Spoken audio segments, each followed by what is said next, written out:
Hola chicos,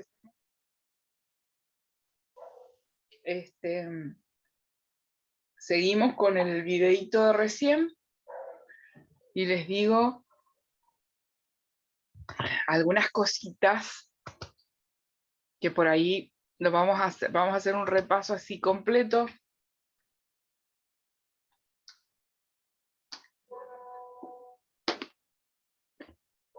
Ahí estoy admitiendo a todos.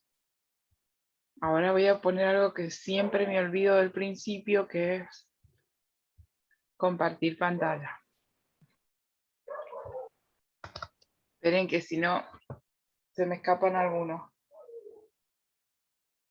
Bueno, ya estamos todos de vuelta. ¿Sí? Parece que sí. Sí, pero Parece que sí. Bueno, voy a compartir pantalla. Esperen. Ahí está. Volvemos otra vez al videíto que a mí me gustó. Y espero que a ustedes también. Vamos a minimizar. Y yo estaba por acá y lo voy a poner en grande.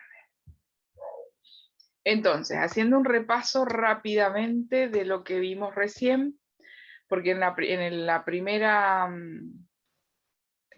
intención de esta clase hablé otras cositas que eran importantes refrescárselas y bueno, y empecé con el video. Entonces ahora voy a empezar de nuevo, pero para continuar de donde dejamos, pero rápidamente para que después ustedes me saquen una conclusión. Así que estén atentos porque les voy a preguntar. ¿Qué es la anemia aplásica? ¿Sí? Es una deficiencia del tejido hematopoyético. Generalmente es que no está o está deficiente y se reemplaza por el tejido adiposo. No es generada, y esto que les quede claro, por un tumor, por un granuloma o una fibrosis. Cuando la patología viene por el lado de eso, es otra cosa, no es una anemia aplásica con un problema neto de la médula ósea. Después acá lo que habla es que la obstrucción la tiene la célula madre o la célula germinal. Puede ser que esta célula se mute o se destruya y no degenere las células precursoras para iniciar el proceso hematopoyético, o bien también la causa puede ser externa, como fármacos y virus que provoquen que la célula madre genere las células progenitoras o precursoras y no se produzca las series hematopoyéticas.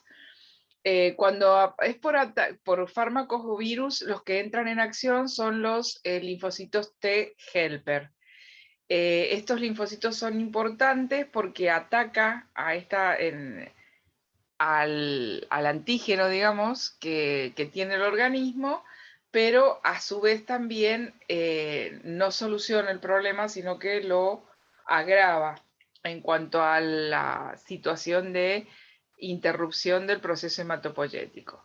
Las aplasias pueden ser adquiridas o primarias, que esto se da en los adultos jóvenes, o bien pueden ser las aplasias secundarias.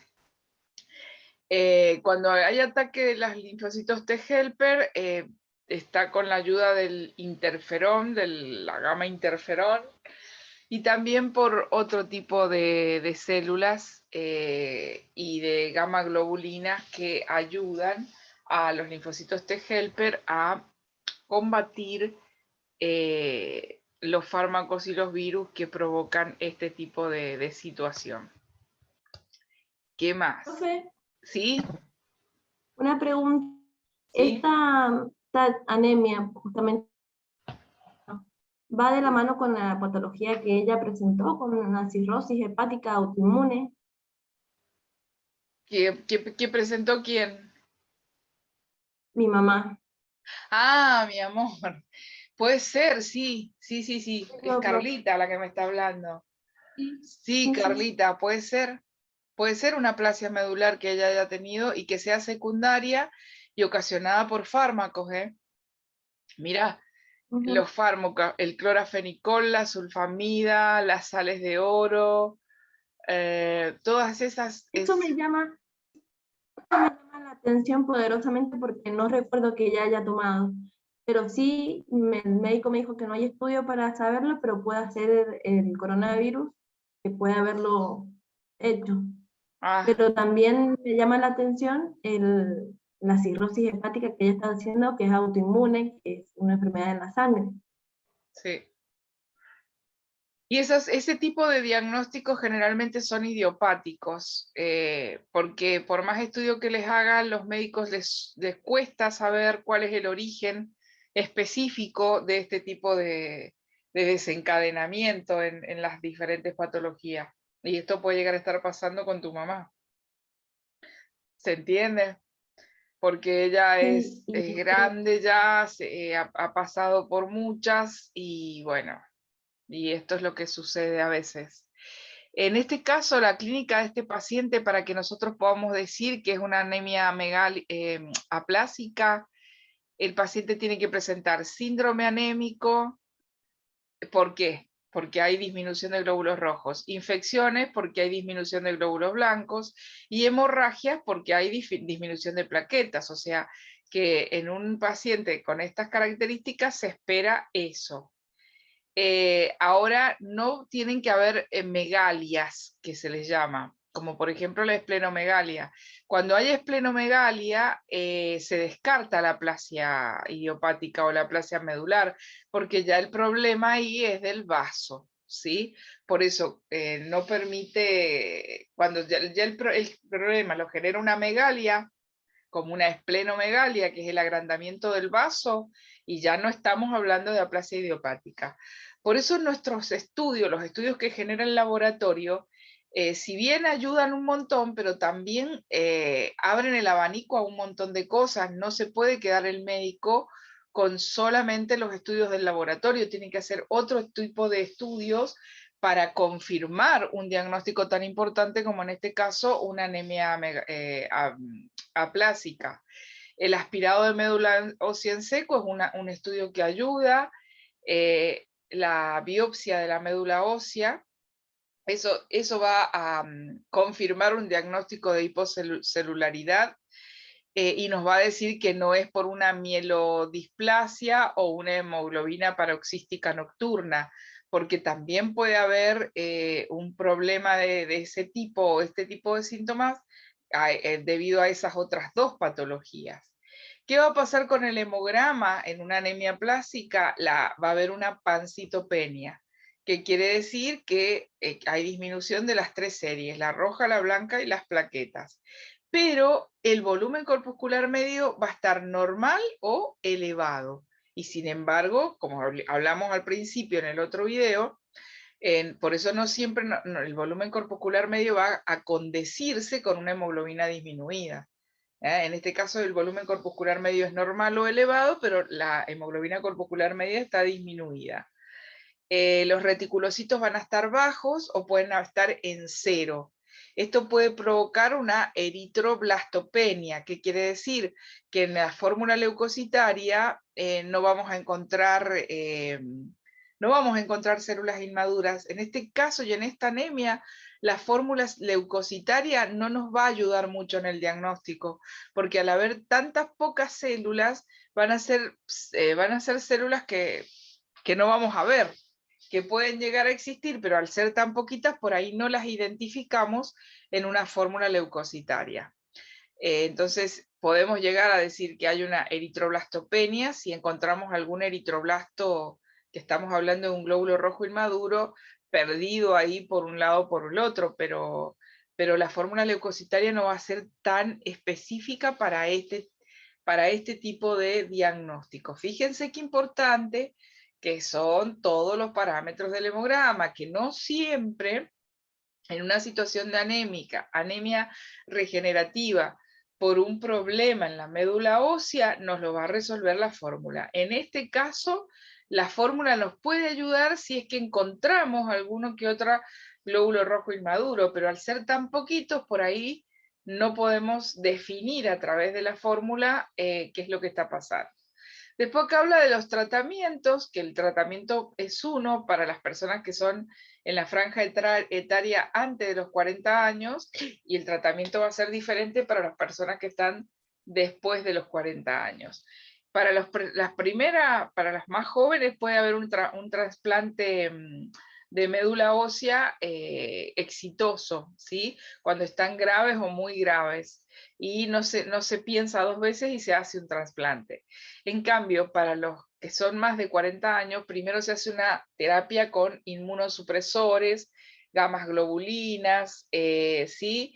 Y ciclosporina, y después, si eso no resulta, se piensa en un trasplante de médula.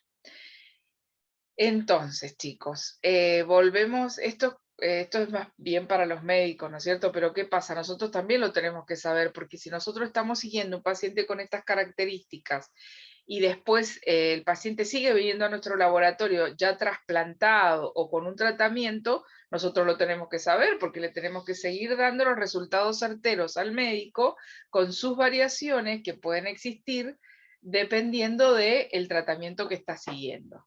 ¿Mm? Entonces, la aplasia de la médula ósea, resumiendo, chicos, cuando a veces en el hemograma encontramos situaciones de pancitopenia, tenemos que descartar o ayudar al médico si viene de un tumor, de un granuloma o de una fibrosis. Si el problema es medular, es porque hay una deficiencia en la médula y se reemplaza el sistema del tejido hematopoyético por el tejido adiposo. Entonces, esta deficiencia del tejido hematopoyético provoca que la célula madre, ya sea por mutación o ya sea por destrucción, no genere las células precursoras para dar origen a las series hematopoyéticas y finalmente a los glóbulos sanguíneos maduros. Eso por un lado. Hay otros estudios que tienen que ayudar al médico, aparte del nuestro, que es el hemograma con pancitopenia, volumen corpuscular medio normal o alto, reticulocitos cero o muy bajos, ¿sí? Eritroblastos uno que otro. Hay otros estudios que el médico tiene que hacer para confirmar eso, que son los aspirados medulares o los tratamientos de trasplante o, bueno, según la franja etaria en la que viva, en la que se encuentre el paciente, ver cuáles son las causas a seguir. Esto dice algo muy importante: la aplasia de la médula ósea en un 70% es idiopático. Recuerden que el idiopático es cuando no se sabe cuál es el origen real de esta situación. Bien, vamos a preguntarle a uno de ustedes, a ver si se anima alguno solito a contarme en resumen qué es esto de la anemia aplásica medular. Vamos.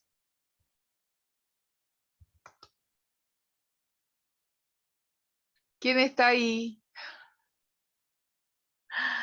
Vamos, resúmanmelo.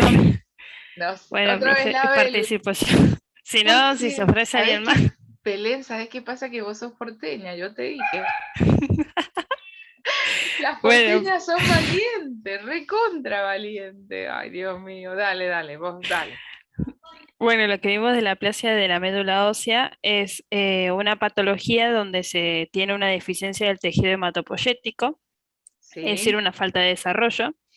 Esto se puede causar por una mutación o destrucción de la célula madre, también internamente. Externamente puede ser producida también por fármacos o virus que van a atacar a nuestro organismo y van a actuar lo que son los linfocitos T helper, que a su vez estos,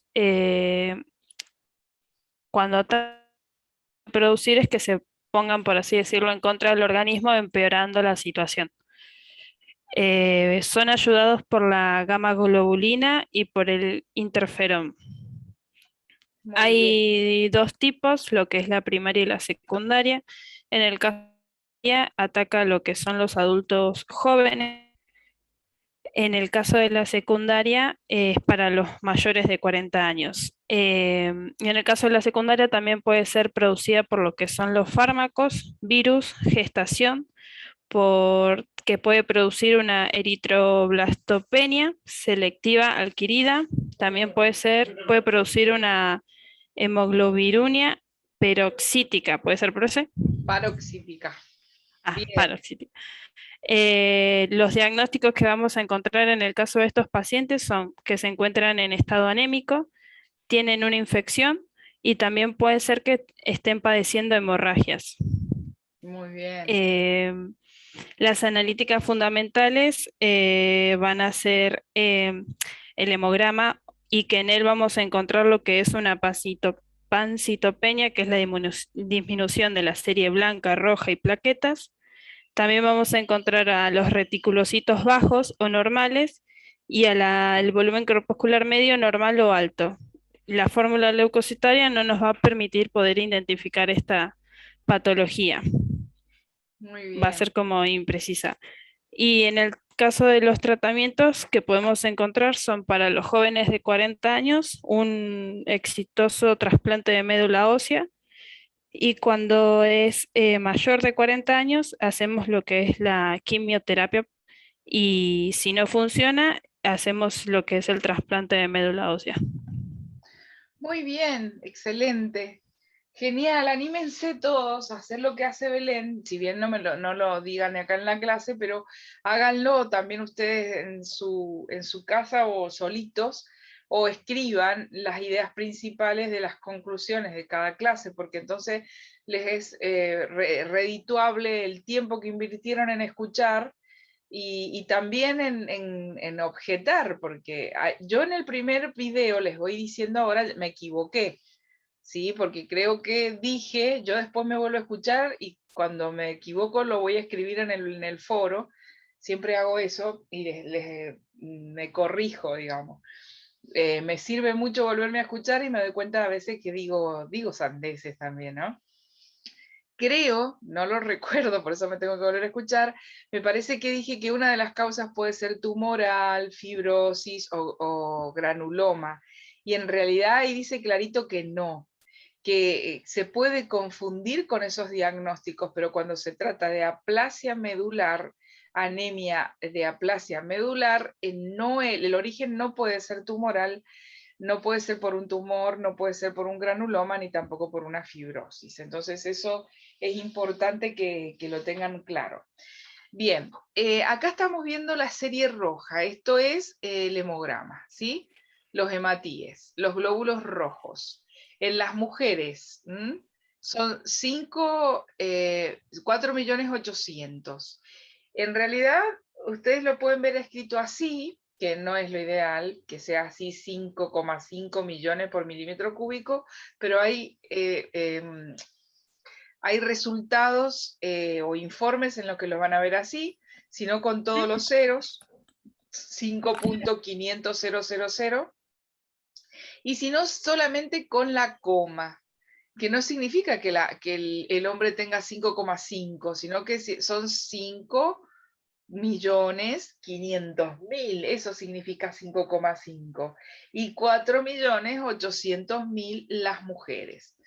¿Sí? Y acá 4.700.000 a 6.100.000.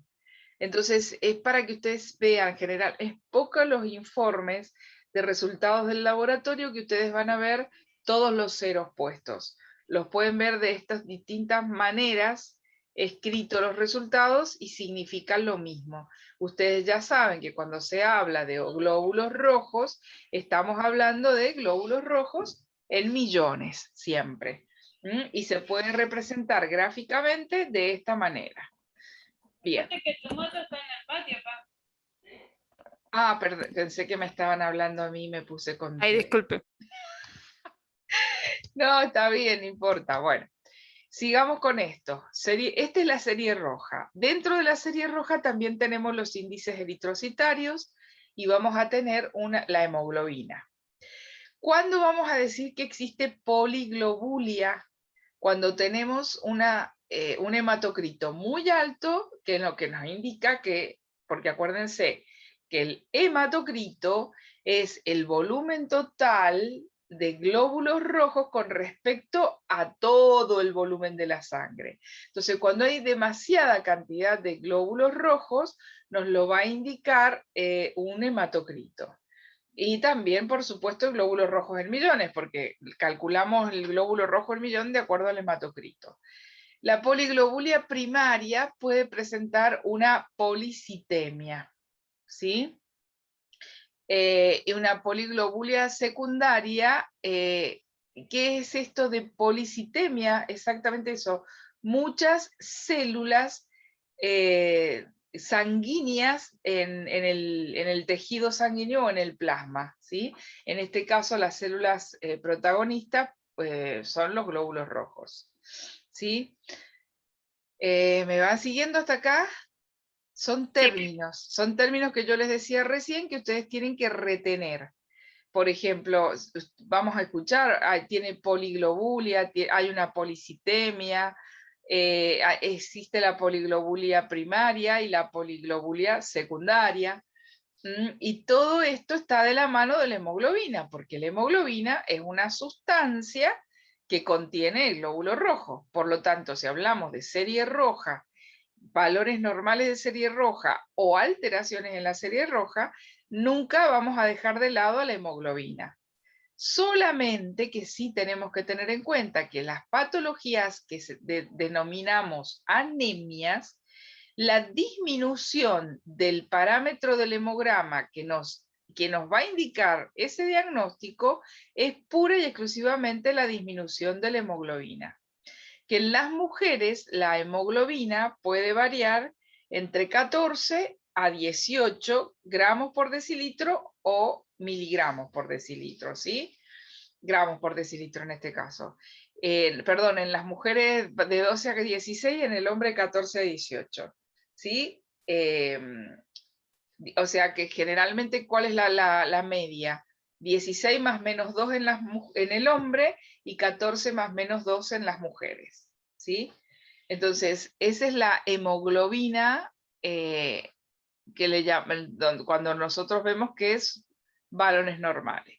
Cuando hay, los glóbulos rojos o la hemoglobina está por encima de esos valores mencionados, estamos hablando de una poliglobulia. También la hemoglobina va a indicar el diagnóstico de poliglobulia. Cuando los valores están por debajo de esos valores de referencia, ahí estamos en presencia de anemia. Por eso es tan importante el valor de la hemoglobina. Y obviamente lo más importante es hacer bien el hematocrito, porque los que hacemos los hemogramas de manera manual sabemos que a partir del hematocrito sacamos el resto, ¿sí? Pero fíjense que todo esto es todo un complemento, porque si nosotros hacemos la hemoglobina a partir de un hematocrito alto y lo dividimos por 3, esa hemoglobina nos va a dar errónea. ¿Y cuándo nos vamos a dar cuenta que esa hemoglobina está calculada manualmente a base del hematocrito va a ser errónea? Cuando miremos la fórmula leucocitaria, porque en la fórmula leucocitaria vamos a estar viendo muchísimos glóbulos rojos, pero absolutamente decolorados. Entonces, cuando sucede esto, le tenemos que hacer hincapié en hacer la hemoglobina por método colorimétrico, o sea, hacer específicamente la hemoglobina para saber qué valor le vamos a dar a ese paciente. Cuando la cosa es manual y no estamos dentro de lo normal en todos los parámetros, aparece en la fórmula precisamente leucocitaria una hipocromía, a pesar de que tienen un glóbulo rojo de 47, un hematocrito de 47%, ese hematocrito no condice con la fórmula leucocitaria, por lo tanto tenemos que hacer la hemoglobina por el método colorimétrico. Bien, los varones tienen hematocritos una media del 47% y las mujeres del 42%. Por debajo suelen haber anemias, pero no son por debajo del 42. Nosotros sabemos que las anemias son por debajo del 35, ¿sí? Ni con 35 podemos decir que hay una anemia, porque hay muchas embarazadas que tienen un 35% de hematocrito. Entonces, acá te pone una media que tampoco es la que esperamos. Uy, qué feo este hombre que aparece acá. Esperen que se... Yo no sé sacar los anuncios, ¿vale? Tendría que haber preguntado a la A la Belén Barrera, que ella sabe, me parece a mí, cómo sacar los anuncios, pero yo no. Bien, vuelvo de Profe, acá. también el valor del hematocrito en las mujeres depende de si se encuentran durante su periodo menstrual, ¿no? Hay mujeres que menstruan abundantemente, tienen verdaderas hemorragias en su periodo, y sí, se les baja mucho el hematocrito, y si no dice por ahí que está menstruando, que tiene ese problema, podemos tomarla como anémica, y resulta que es momentáneo, porque después de un tiempo recupera sus glóbulos rojos, después que pasa su periodo menstrual. Pero cuando las mujeres tienen ese tema, tienen que tratarse, ¿sí? Porque por algo tienen hemorragias tan grandes que provocan un bajón de hematocrito importante y de hemoglobina, y que si ustedes se dejan estar, se puede transformar en una anemia crónica. Entonces, eso no es normal. O sea, puede pasar, puede ser una causa, pero hay que tratar esa causa, porque esa causa a su vez la origina otra causa que hace que las menstruaciones sean abundantes y por ende sean anormales. Bien, entonces, estábamos por acá, a ver acá. Bien, estábamos acá, por eso me había detenido. Miren, sangre centrifugada, pero anticoagulada, vamos a tener plasma. Acá es lo que yo les decía, esto que ven acá es el porcentaje de hematocrito, que es lo que yo les decía a ustedes y que les hago escribir, cómo se lee el hematocrito. Se pone en la regla Abaco, se enrasa 0 en la intersección entre el glóbulo rojo y la plastilina, en el caso que lo sellen con plastilina. Si lo hacen, el sellado lo hacen con fuego, sería desde donde aparece el torrente sanguíneo de glóbulo rojo. Ahí se enrasa 0 y se pone en 100 donde termina el plasma. Se enrasa 100 y se enrasa 0. Y a partir de ahí se lee en el Abaco. Pero ¿en dónde se lee? En la intersección entre los glóbulos rojos, las células blancas y las plaquetas. Que quería detenerme acá porque acá se ve, está dibujado bien clarito, que a veces si no lo vemos con atención o no hacemos las cosas a conciencia, nos cuesta verlo así a la pasada nomás, este cúmulo. Entonces a veces cuando ustedes tienen duda, ay, no sé si es 45 o 46, no sé si es 48 o 49, 50 o 51, 30 o 35, o 31, entonces siempre tírense para abajo, porque si ustedes están dudando, esa duda se las da esta pequeña capa de glóbulos blancos y plaquetas. Eso se los digo a veces individualmente en las prácticas, y no se los puedo decir a todos juntos porque, bueno, a veces es imposible cuando estamos en la mesada. Pero esas son cosas que ustedes, su propio criterio lo tiene que deducir, digamos. Si ustedes están en duda si es más arriba o más abajo, y ustedes saben que es la intersección entre la primera capa de glóbulos rojos blancos y después viene la del plasma, tírense para abajo y no para arriba. A veces cuando estamos siguiendo el tratamiento de un paciente, chicos, es muy importante la precisión de la lectura en el hematocrito, porque si le decimos uno de más y después a la tarde mi compañero lo lee bien y le dice uno de menos, desorientamos al doctor que está tratando ese paciente con distintos fármacos, y entonces viene y nos cuestiona, pero ¿qué pasó? Y etcétera, y etcétera. Bien, acá está el volumen corpuscular medio, ¿sí? De los índices eritrocitarios o índices hematimétricos, que todos sabemos que la fórmula se mide en femtolitros, es de 80 a 100 femtolitros, los valores de referencia, algunos dicen 82 a 97, a 96 o a 97, acá está la fórmula, fíjense que no la inventamos nosotros, es el hematocrito sobre los hematíes en millones por 10. De ahí vamos a sacar el valor del volumen corpuscular medio. Después acuérdense que si el volumen corpuscular medio se encuentra dentro de estos valores, es es normocrómico, ¿sí? O normocítico, perdón, porque este volumen corpuscular medio está hablando específicamente de la célula del glóbulo rojo. Por lo tanto, si está dentro de los valores normales, le llamamos normocítico. Si está por debajo de los valores normales, va a ser microcítico, y si está por encima de los valores normales, que sería en este caso encima de 100, sería macrocítico, como en el caso de la anemia macrocítica. ¿Se acuerdan que también la estamos viendo? Bueno, yo supongo que en 10 minutos ya termino con la presentación del hemograma, que es lo que me interesa. Después viene el volumen corpuscular medio. Ay, esperen, porque se me va. La propaganda no va, ¿eh? No va la propaganda. Ay, cuántas cosas que tengo que aprender de esta cuestión. Bueno, acá. Bueno, después saben, la hemoglobina corpuscular media, eso ya lo pasamos. Los valores ya lo recontra saben porque se los he hecho escribir 250.000 veces. Y la concentración de hemoglobina corpuscular media. Eso con respecto a la serie roja. Después ahora tenemos acá las plaquetas. Claro, se fue lejos. Esperen, a ver si rescato. Claro, esperen un cachito. Los linfocitos. Bueno, y si no, no importa, lo voy a continuar la clase que viene si se acaban mis 10 minutos. Bueno, acá está la serie blanca.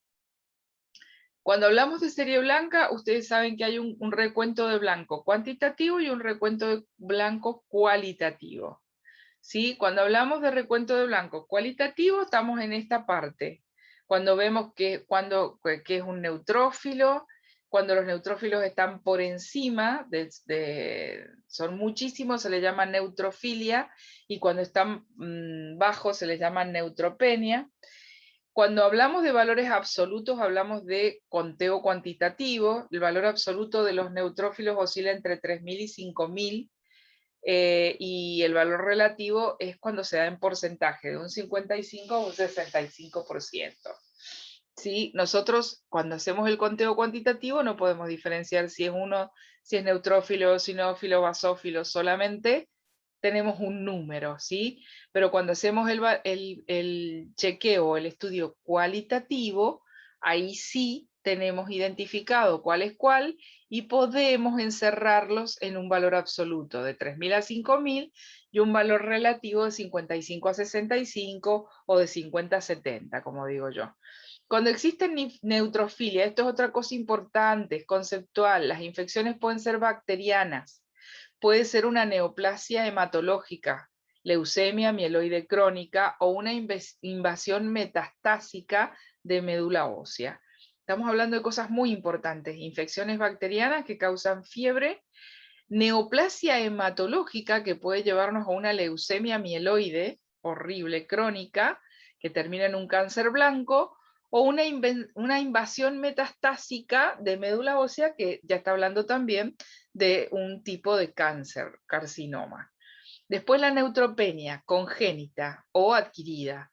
Pueden ser inducidas por fármacos, pueden ser infecciosas también, inducida por bacteria, puede ser tóxica, puede ser una deficiencia nutricional o enfermedades hepatoesplénicas o enfermedades autoinmunes. Eso puede ocasionar una neutropenia, o sea, una baja de neutrófilos.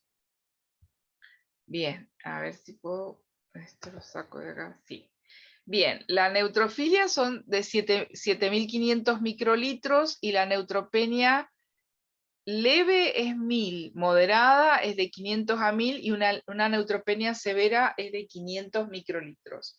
Cuando hablamos de neutropenia nos desesperamos un poco porque si hay algo que no se transfunde en hemoterapia hasta el día de hoy son los glóbulos blancos. Ese es uno de los elementos sanguíneos que no se transfunde, entonces el médico tiene que ingeniársela para ver de qué manera lo puede ayudar al paciente, ¿sí? Con transfusión evidentemente no se puede. Dentro de la serie blanca también tenemos los linfocitos, que tenemos la linfocitosis y la linfopenia.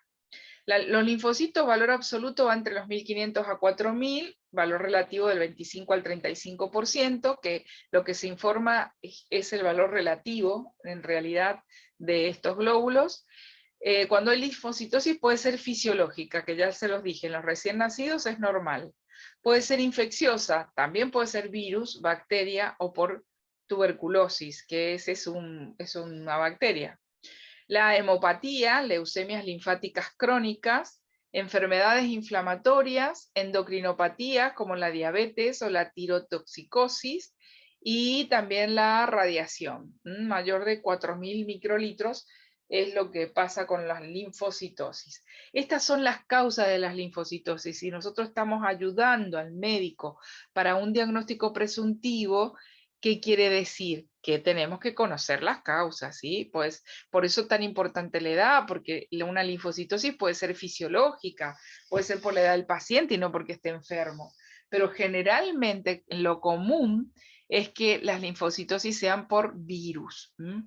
Las linfopenias pueden ser procesos sépticos, tuberculosis, infección por HIV, colagenosis, endocrinopatías, enfermedad de Hodgkin y radioterapia.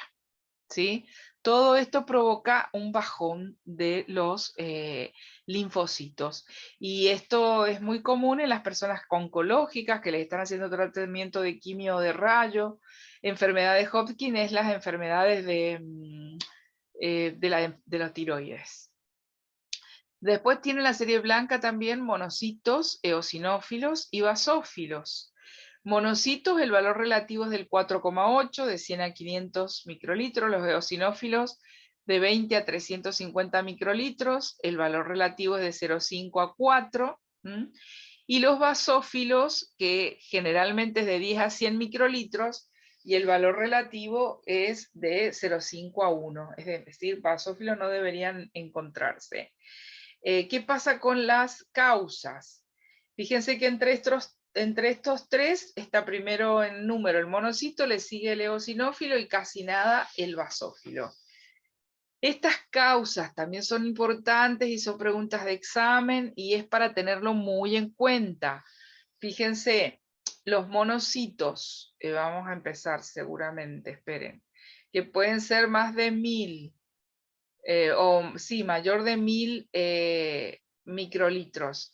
Pueden ser infecciones hepáticas, infecciones crónicas, hemopatías o enfermedades autoinmunes. La brucelosis es una infección crónica y puede provocar una monocitosis. Bien, también puede ser la mononucleosis infecciosa, también provoca una monocitosis. Después, menor de 200, eso es cuando son más de 1000, que se notan porque son más grandes que los linfo y un poquito más chicos que los neutro y tienen las mismas características de los linfos, entonces enseguida se dan cuenta cuando hay una monocitosis. Cuando hay una monocitopenia, pueden ser hemopatías como leucemias agudas, tricoleucemia o anemia aplásica, de la que estábamos hablando. Podemos encontrar muy poquitos monocitos, por lo tanto, las personas con muy bajas defensas, ¿sí? Yo hablo para que no se me acabe el tiempo, pero ustedes si necesitan hacerme alguna pregunta me la hacen, ¿sí? Con respecto a los eosinófilos, chicos, eosinófilos son los de las enfermedades alérgicas, como asma, infecciones parasitarias, enfermedades cutáneas o hemopatía como enfermedad de Hodgkin, ¿sí? Esas son cuando tenemos eosinofilia. Al monocito cuando es mucho es monocitosis y al eosinófilo es eosinofilia. Cuando son bajos, infecciones de aguda, fiebre tifoidea, tuberculosis, síndrome de Cushing, estrés, caquexia. Estas son las causas por las que puede haber una o sea, un bajón una baja de eosinófilos. Basófilos generalmente no deberían existir. Los basófilos cuando están se complementa un poco con lo que pasa con los eosinófilos, son alergenos. O cuando hay alguna cosa rara. Cuando el basófilo aparece, aparece hay todo aparejado, toda una alteración en el hemograma. Puede ser medicamentoso el problema, un mixedema, síndromes nefróticos, hipersensibilidad. Por eso, cuando aparece un basófilo, hay que prestar atención porque nos está diciendo a boca abierta, queda un minuto, que hay un